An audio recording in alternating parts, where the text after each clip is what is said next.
Now that OTAs have opened up, we kind of have our answer as to the Vikings plan at left guard. It's just Blake Brandel. Welcome to the Locked On Vikings podcast.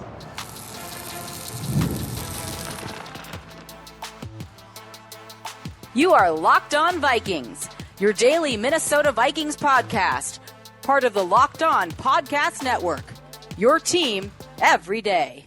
Hello, everybody, and welcome to the Locked On Vikings podcast, where we're always trying to learn something new. It's part of the Locked On Podcast Network, your team every day. And thank you so much to those of you who listen to this show every single day. My hashtag everydayers, I appreciate you all so very much. Thank you for sticking with me in the dead of the off season. It's OTAs. It's not really the dead of the off season. I will try sometime this week to have somebody come on and talk about OTAs who's been there, so we can get that perspective as well. But today we're going to talk about left guard a little bit. So if you are new here and you want to find Locked On Vikings, you can search it out wherever you listen to podcasts, whether it's SiriusXM or any other podcast listening app, or YouTube, or Amazon Fire and Roku. Just download the Locked On Minnesota Sports app. So the reason I am going to do this like Blake Brandel one today is from a Will Raggett's OTAs recap article, where he noted that Blake Brandel got all of the first team reps.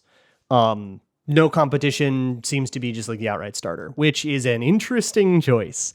And going through the last kind of 2 months of the season and how things went out, like at the trade deadline with Ezra Cleveland and then Dalton Risner playing at left guard and Brandel getting in for Ed Ingram a little bit when Ingram got hurt. And then Risner playing out the rest of the season at left guard, hitting free agency, not getting re-signed, and they're just going to put Brandel over there. That felt like this happens sometimes, right? Where it feels like they just have a hole on their roster, but in reality, there's like a young player that they like want to step up and they like and that they're going to nurture. And sometimes it works out and sometimes it's a disaster. But I guess there's like two ways to look at this value-wise. One is they really like Blake Brandel. They just think he's a good guard and they're just going to go with him. They're ready for the young guy to step up, and I think that's the message that you'll probably get if asked. That's the message that Wes Phillips has put out. He's already been asked about this and he said, he's great. He's going to get this opportunity. He's earned it, and for all intents and purposes, he's played pretty well in spot duty. Not perfect. He struggled a little bit at tackle here and there when he had to go in for Christian Darrisaw last year. He played like a backup, but he played like a good backup, and good backup gets opportunity to start.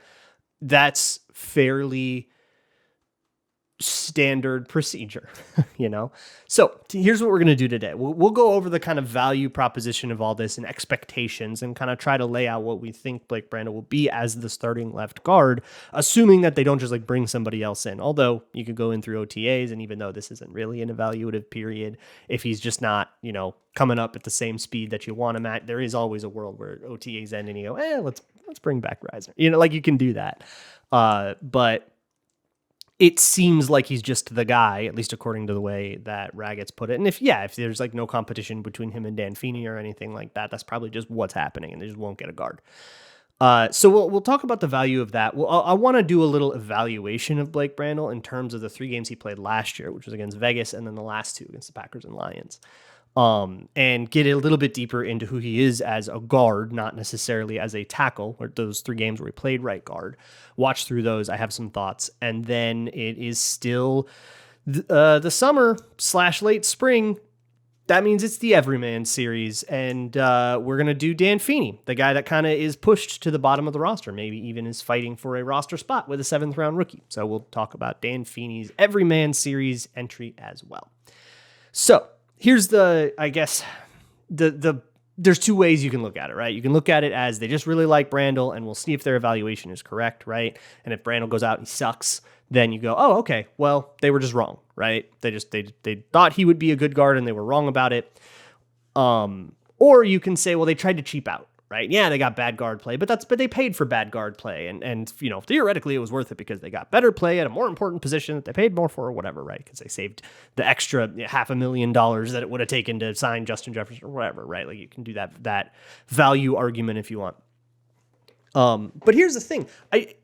He is on a 3-year contract. Like he did the exclusive rights thing last year, and now he's signed. It's like he's signed through 2027 on very cheap money. And that's the interesting part. Like there's 3.1 mil guaranteed total in a whole 3-year contract.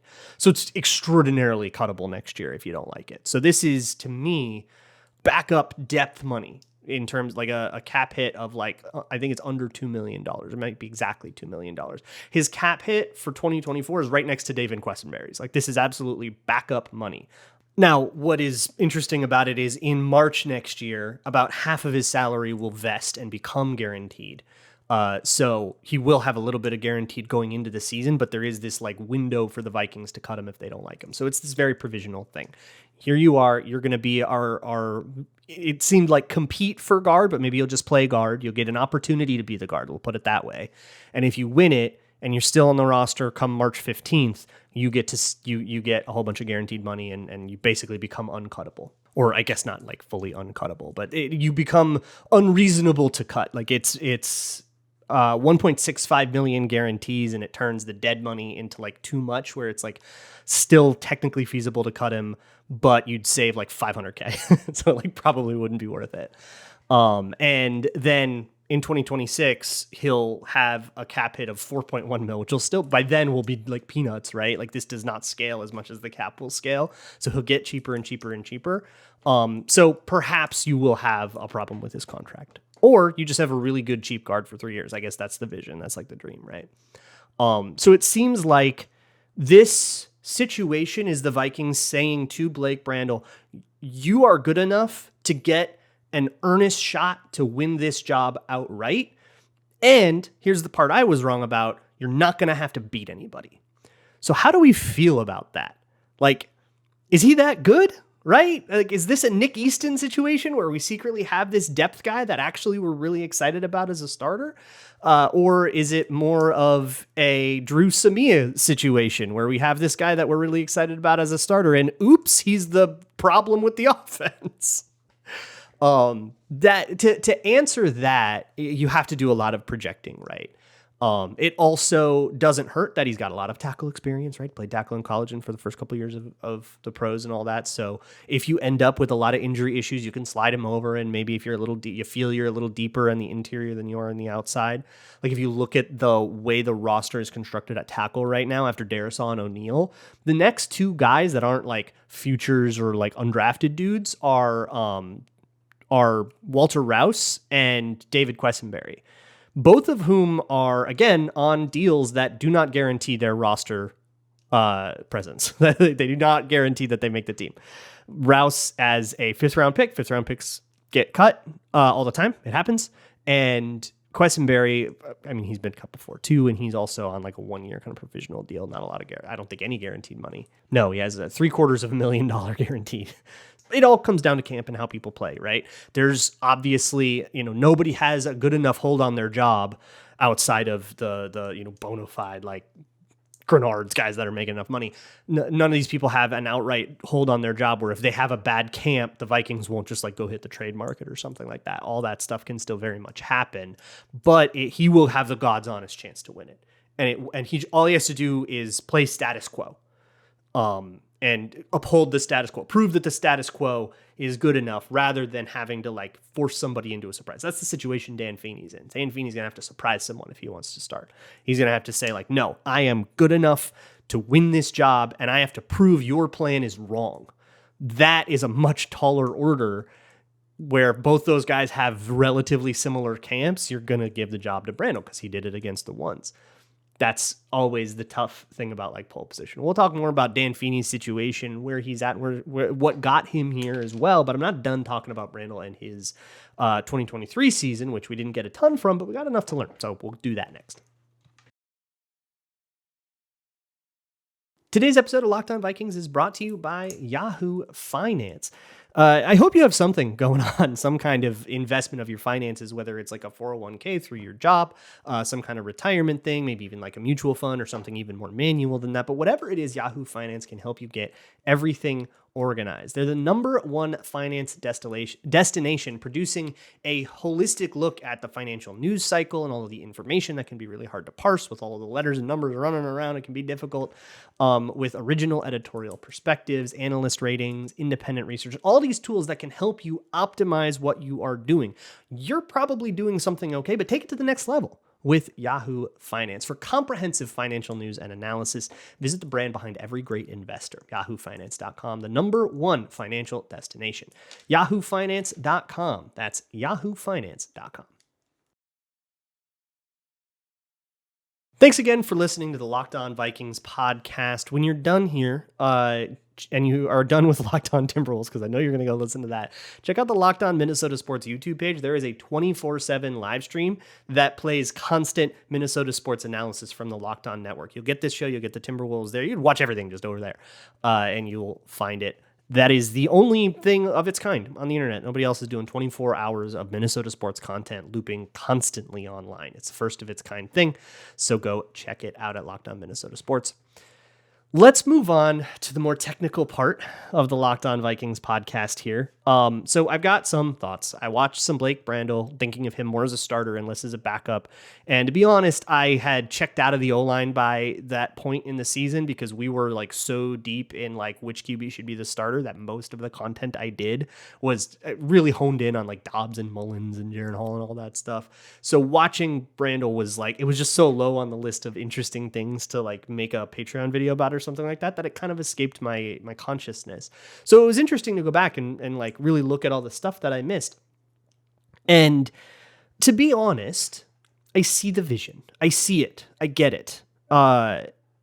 Watching those 3 games and it's kind of funny. This might be a fairly inflammatory take. I don't know if I match up with the PFF grade, so I don't know if everybody else's opinion is going to be on mine. But if you told me that one of these guards is going to be, has been a bona fide starter in the league for years, and one of them is a sort of career depth guy, 6th round pick that maybe is going to get a shot to win the job next year, but nobody really believes it till it's happening, I would probably get but you didn't tell me which was which. I would probably guess wrong.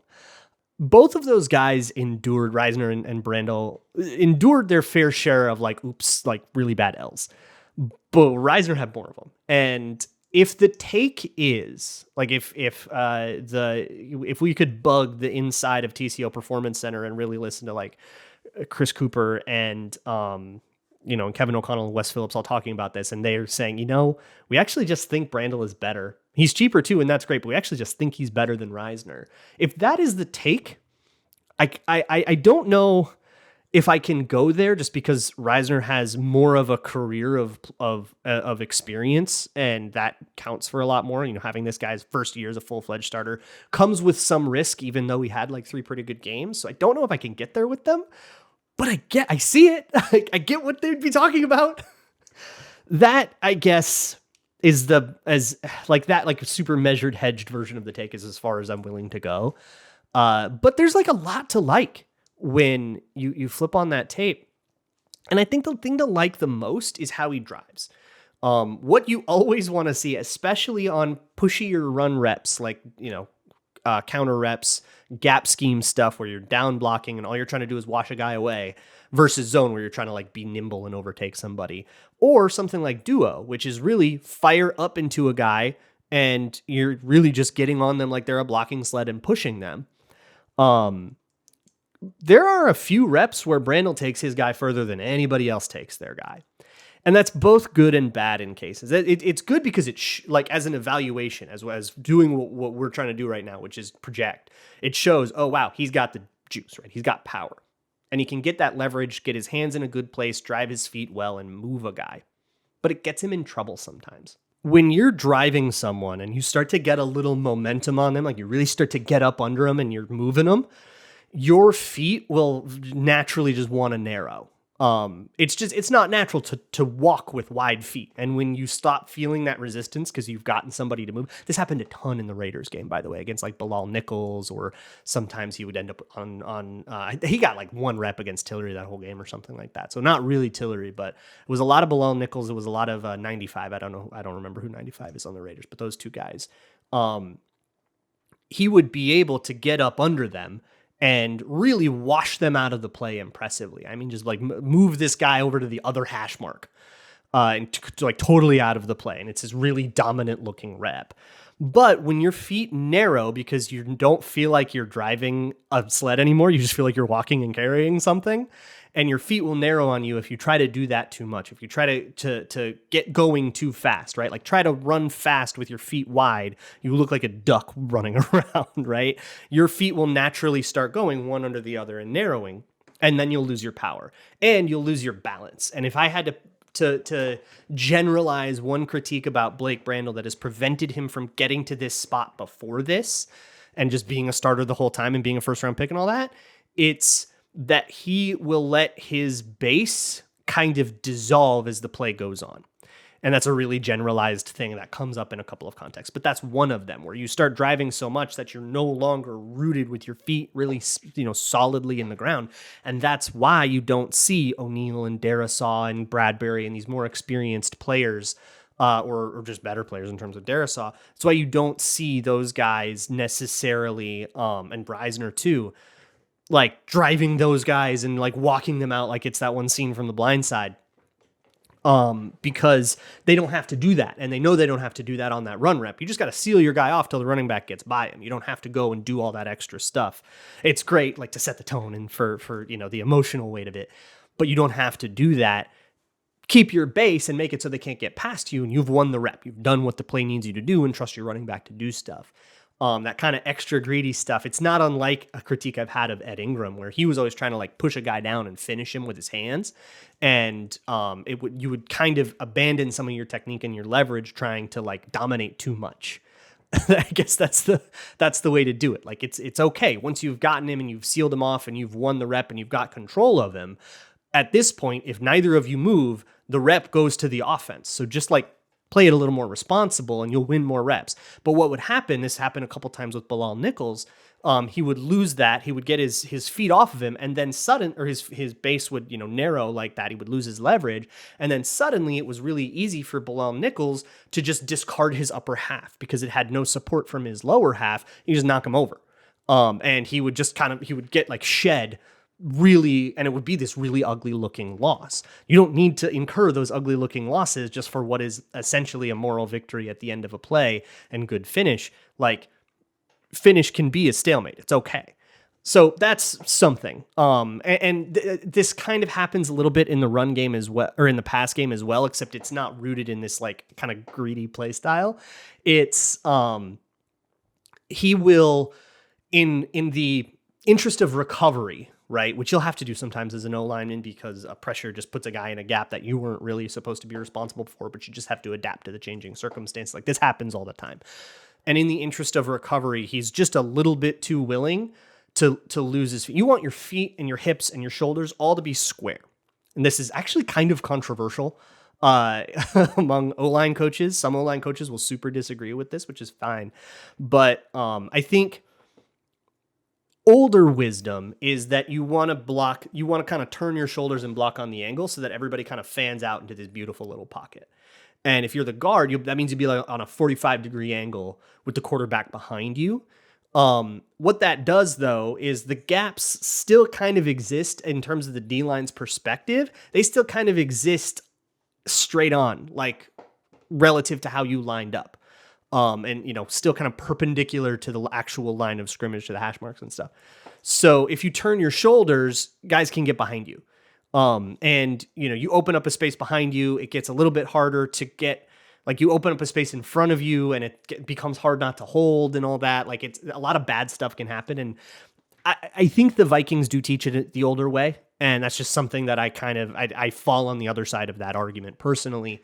But obviously there are plenty of NFL teams that do fall on that side of the argument, and there's reasons to do that as well. But with Brandel, when he does that and he kind of opens that gate a little bit and he opens his feet a little bit, if someone tries to like cut inside and he has to throw his front foot back to try to get and engage on somebody, he'll kind of give up all of his balance and all of his leverage and all of his base to get his hands on somebody. And it's really easy to discard him that way.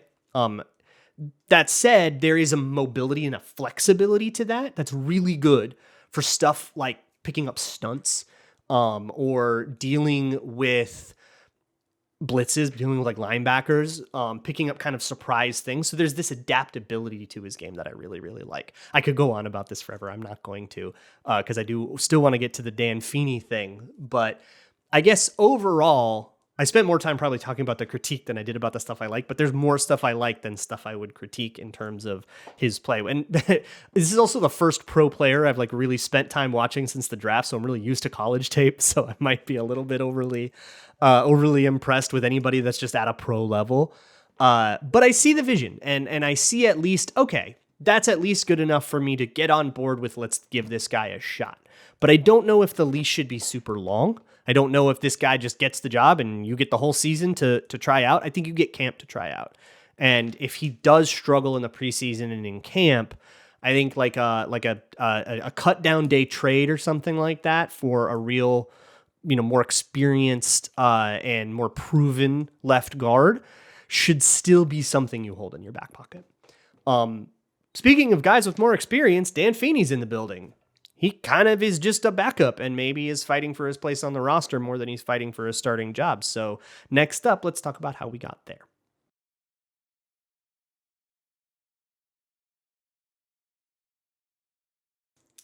Most of the Everyman Series entries are going to be younger guys that had, most of their experiences ahead of them, guys that are, have a dream and are looking forward. Maybe they'll make the team, that kind of thing. Guys that have wanted to play in the NFL and now they are, and they're still maybe a year or two into it and wondering if they're going to make the roster.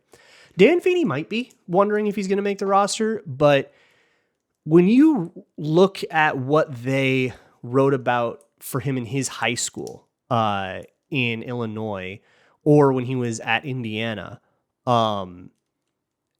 he's already accomplished a lot of that. He has had a perfectly respectable NFL career.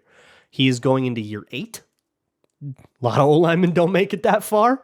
He's had plenty of time as a starter, and it's only recently that he has ceased to sort of be considered like a bona fide, starter. He's got like 5-6 years of experience as a starter.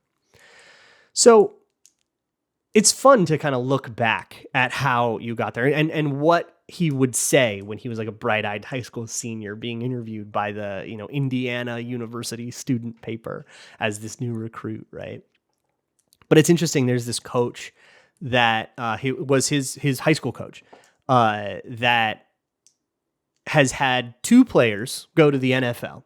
One was Dan Feeney, and the other one was a senior when Dan Feeney was a freshman. It was Michael Schofield, also an offensive lineman.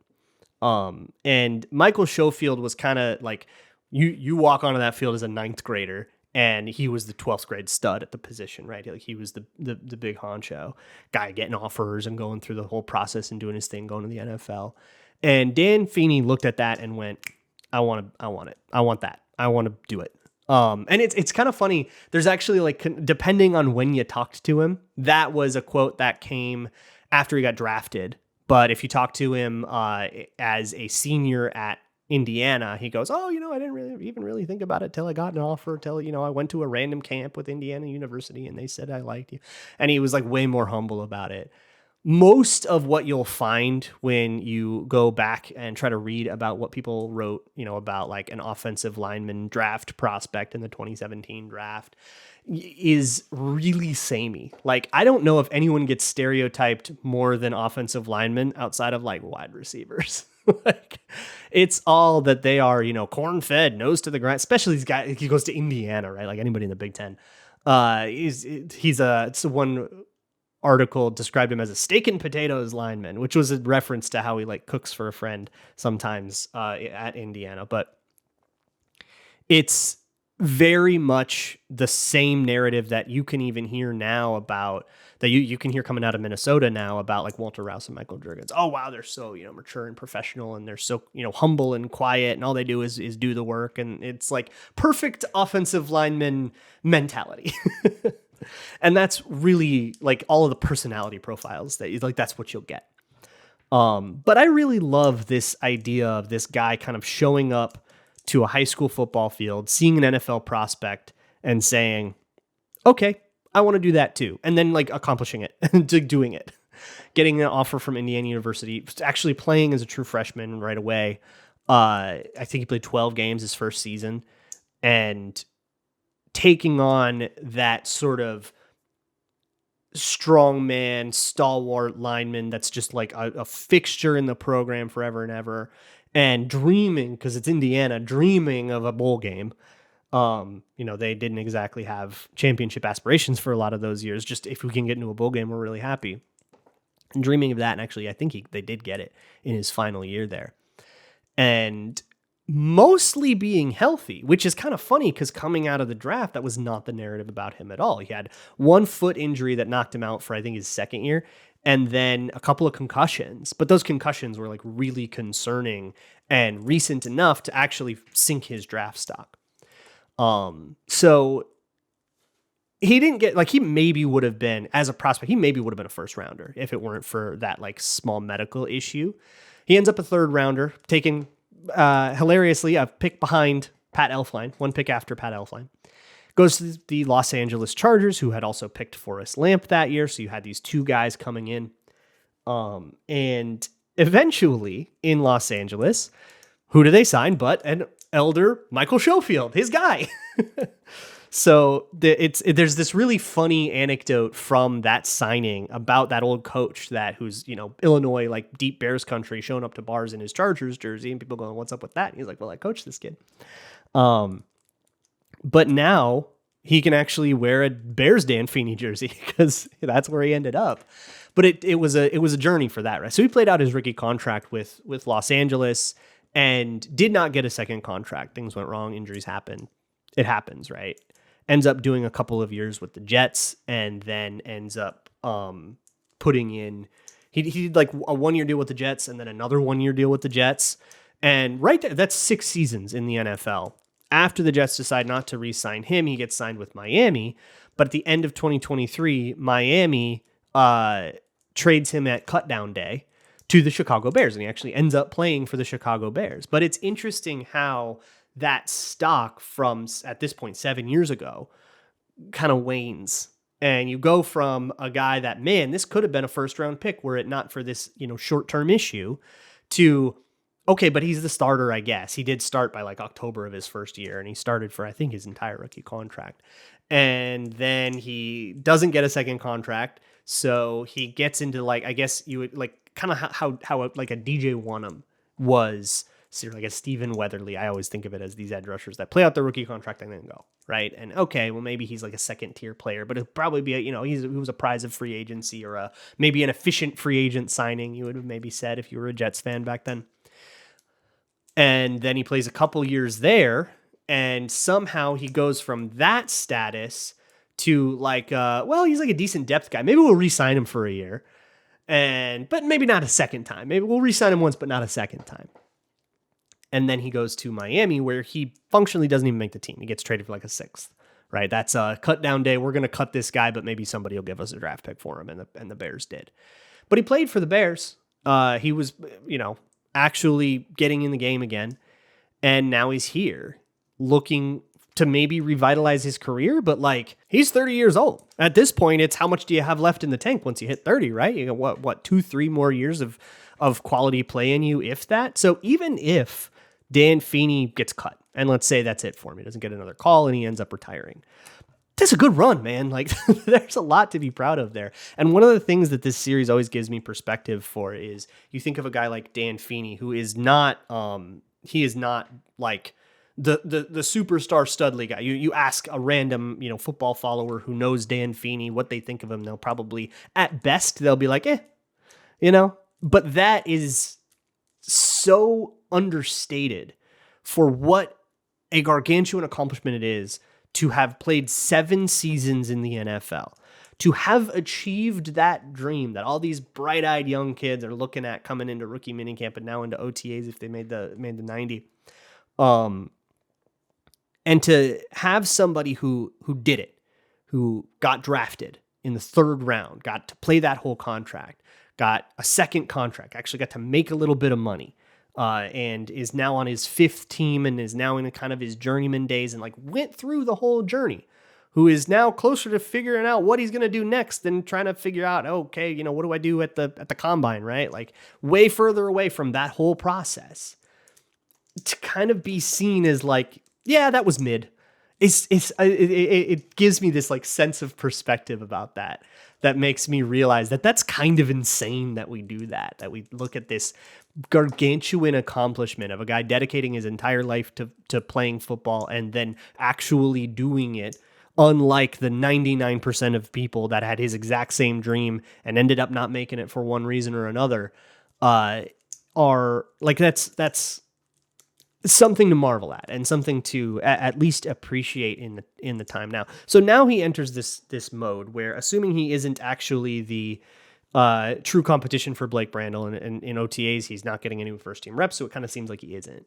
But now you get to this mode where you're probably fighting for the swing interior lineman spot, and you're looking at somebody like Michael Juergens, 7th round pick, and trying to work into your spot there alongside other, random kind of interior offensive line depth guys. And you're the old elder statesman now. You're the old guy that somebody like Juergens comes in and looks up to and says, man, I would love to have that career. And there you have it. So we'll see if this is it for him, or if he does get it, or hey, maybe he does show up and just have like a really awesome preseason, and they go, wow, okay, we super underestimated you, we'll put you in. Anything can happen, and that's what makes training camp beautiful, is that it is truly the proving ground for what you got. So tomorrow, if we're lucky, all right, cross your fingers, if we're lucky and everything works out tomorrow, I'll have somebody in to talk about OTAs a little bit, and we'll continue with the Everyman series. I will see you all then, and as always, Skull.